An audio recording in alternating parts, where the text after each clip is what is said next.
भले मुसीबत सर पे हो, जो कभी नहीं घबराया, अग्नि शस्त्र बनाकर जिसने भारत महफूज बनाया। चलो आज सीखते हैं उन कलाम साहब से कि जीवन में उन्होंने क्या पाठ पढ़ाया। नमस्कार दोस्तों, मैं आप सभी का हार्दिक स्वागत करता हूं एनएस इंटरनेशनल के अंदर।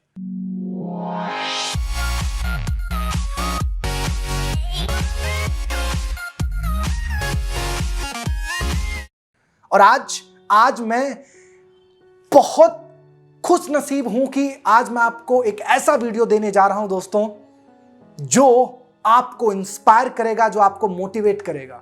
क्योंकि आज जिस व्यक्ति की मैं बात कर रहा हूं वो अपने आप में एक व्यक्तित्व है। मेरे दोस्तों, 15 अक्टूबर 2020 का दिन है, लेकिन ये भारत हमेशा ऋणी रहेगा उस दिन का, 15 अक्टूबर 1931 का। क्योंकि आज ही के दिन हिंदुस्तान ने अपने एक ऐसे चहेते को, एक ऐसे भविष्य को जन्म दिया था तमिलनाडु के रामेश्वरम में, जिसको ये हिंदुस्तान, जिनके योगदानों को ये हिंदुस्तान कभी नहीं भुला पाएगा। बिल्कुल सही पहचाना दोस्तों आपने, मैं बात कर रहा हूं हिंदुस्तान के भूतपूर्व राष्ट्रपति, भारत रत्न श्री एपीजे अब्दुल कलाम साहब की।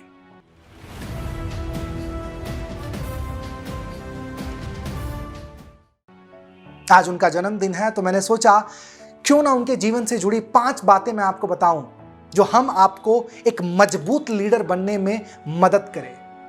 मेरे दोस्तों, आप सब जानते हो कलाम साहब का जो जन्म था एक बहुत ही साधारण परिवार के अंदर हुआ था। उनके पिताजी एक नाविक थे। बचपन में अपनी जरूरतों को पूरा करने के लिए वो न्यूज़पेपर बेचा करते थे। और आप अंदाजा लगाइए कि एक न्यूज़पेपर बेचने वाला लड़का अपने विश्वास पे, अपने सपनों पे, अपने वजूद पे इतना विश्वास था उनको कि हिंदुस्तान का छोड़ो पूरी दुनिया का शायद कोई ऐसा न्यूज़पेपर होगा जिसने कलाम साहब के बारे में ना लिखा हो। आज मैं 5 बातें उनके बारे में बताऊंगा, या उनसे जो सीखने जैसी है वो बताऊंगा, जो हमको काफ़ी ज़्यादा मदद करेगी एक लीडर बनने में। क्योंकि दोस्तों, जिस बिजनेस से हम जुड़े हैं या आप किसी कॉर्पोरेट से जुड़े हैं, उसके लिए ये चीज़ें बहुत ज़्यादा ज़रूरी है। पहला point, it doesn't matter where are you right now, it's only matter where you want to reach in your life. अपने जीवन के अंदर आज आप कहां हो कोई फर्क नहीं पड़ता, यह डिसाइड करो कि अपने जीवन के अंदर आपको पहुंचना कहां है। हमेशा इसकी बात करते थे किसी भी सेमिनार के अंदर, किसी भी प्रोजेक्ट के अंदर, वो हमेशा सपनों की बात करते थे, ड्रीम की बात करते थे। ये हमको सीखना है कि हमेशा हमको दूर का सोचना है, बड़ा सोचना है। दूसरी उनसे जो क्वालिटी सीखी जा सकती है मेरे दोस्तों, और शायद ये इंटरव्यू आपने भी सुना होगा, वो था लीडरशिप के ऊपर। एक बहुत ही खूबसूरत, एक बहुत बेहतरीन एग्जांपल दिया था कि जब स्पेस के अंदर, इसरो के अंदर धवन साहब का प्रोजेक्ट फेल हो गया था, तो मीडिया ने बड़े सवाल उछाले। धवन साहब सामने आए एक लीडर की तरह, उन्होंने कहा, सुनो, ये जो भी हुआ है इसकी पूरी जिम्मेदारी मैं अपने कंधों पे लेता हूं। और अगले साल जब वही स्पेस हमारा माय डियर फ्रेंड सक्सेसफुल हुआ, वो प्रोजेक्ट सक्सेसफुल हुआ, तो धवन साहब पीछे हट गए, अपनी टीम को उन्होंने सामने किया, कहा आज जो भी कुछ हम अचीव कर पाए हैं ये पूरी टीम के वजह से अचीव कर पाए हैं। यूट्यूब के ऊपर बहुत सारे वीडियोस हैं कलाम साहब के इससे रिलेटेड। ये क्वालिटी हम सीखने जैसी है। तीसरी जो क्वालिटी उनसे सीखने जैसी है मेरे दोस्तों, ह्यूमैलिटी, एंड दैट इज विनम्रता। क्या व्यक्तित्व था उनका।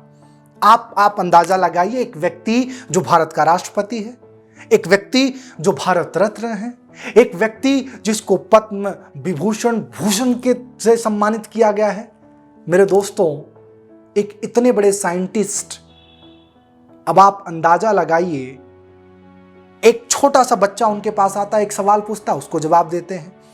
एक जो है नॉर्मल साधारण सा व्यक्ति जो बड़े कॉन्फ्रेंस का हिस्सा नहीं बन सकता है, वो चलते चलते उनसे सवाल पूछता है, वो उसको जवाब देते हैं। कोई भी आप एक चीज आप उनसे सीख सकते हो मेरे दोस्तों, अपने जीवन के अंदर जितनी भी ऊंचाइयों को हासिल करना है हासिल कर लो, लेकिन जब तक आपके अंदर विनम्रता नहीं है, जब तक आपके पांव जमीन पे नहीं है, तब तक आप अपने जीवन के अंदर कुछ हासिल नहीं कर पाओगे।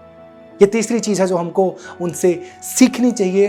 और चौथी जो सबसे इंपॉर्टेंट चीज़ मैंने सीखी है उनके दोस्तों, उनकी किताबों से, उनके स्पीच से, वो ये कि गोल बड़ा रखो, अपने सपने बड़ा रखो, think big, dream big and achieve big. ये उनके महामंत्र थे।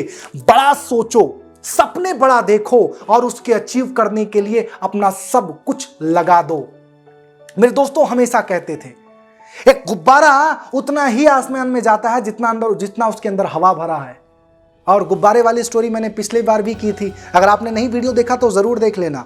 और उन्होंने एग्जाम्पल दिया था कि गुब्बारा आसमान में उतना ही बड़ा जाता है, उतना ही दूर तक जाता है जितना उसके अंदर हवा है, और अगर हवा नहीं है तो पिचुक के वो जमीन पर अटक जाता है। साहब, हमारे सपनों के गुब्बारे के अंदर आपको भी हवा भरना पड़ेगा। इससे रिलेटेड बहुत सारी बातें मैंने पिछले वीडियो में की थी, लिंक लिखा ऊपर दिया हुआ है, उस पर क्लिक कीजिए और जाके उसको आप जरूर देखना। मेरे दोस्तों, जो पांचवी सबसे इंपॉर्टेंट चीज है, और मेरे हिसाब से शायद ही किसी के अंदर वो हिम्मत होगी जो बात उन्होंने बताई। एक बार की बात है मेरे दोस्तों, एक पत्रकार, एक मीडिया वाला उनके पास जाता और पूछता है, कलाम साहब एक सवाल पूछो। उसने बोला, पूछो। आपने शादी क्यों नहीं की?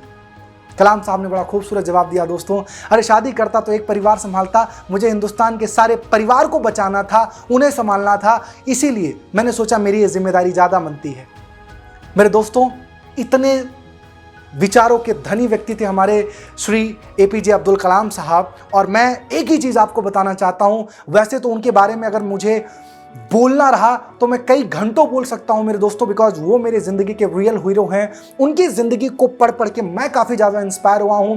मेरे कई सारे ट्रेनिंग प्रोग्राम्स के अंदर मैं उनकी स्टोरी शेयर करता हूं लोगों को, खास तौर पे बच्चों को। जब क्लास लेता हूं या फिर उनको समझाता हूं तो मैं डेफिनेटली उनकी बताई गई कई सारी बातों को बताता हूं। लेकिन मैं आपको सिर्फ इतना कहना चाहता हूं, अगर अपने जीवन में आप लीडर बनना चाहते हो, आप कुछ अचीव करना चाहते हो, आप एक बड़े लेवल पे मुकाम पे पहुंचना चाहते हो, तो आप जरूर ये पांचों चीजें अपने जीवन में उतारना। और एक बात वीडियो खत्म होने से पहले मैं आपको बता दूं मेरे दोस्तों, कलाम साहब का एक फेवरेट जो है लाइन है वो कि सपने वो नहीं होते जो रात में सोने के बाद आते हैं, साहब असली सपने तो वो होते हैं जो रात को आपको सोने ही नहीं देते। अगर आपको लगता है कि ये लाइन में दम है तो मेरे दोस्तों, इस वीडियो को लाइक करना, चैनल को सब्सक्राइब करना और सबको शेयर करना इसलिए मेरे दोस्तों क्योंकि किसको पता कि आपके केवल शेयर बटन दबाने से ही ये किसी की जिंदगी में परिवर्तन ला सकता है, परिवर्तन लेके आ जाए और वो भी अपने जीवन में बड़ा सोचना चालू कर दे। मेरे दोस्तों, मैं इस तरह के बहुत सारे वीडियोस आप तक लाता रहूँगा। मैं डेफिनेटली आपसे फिर से करूँगा मुलाकात।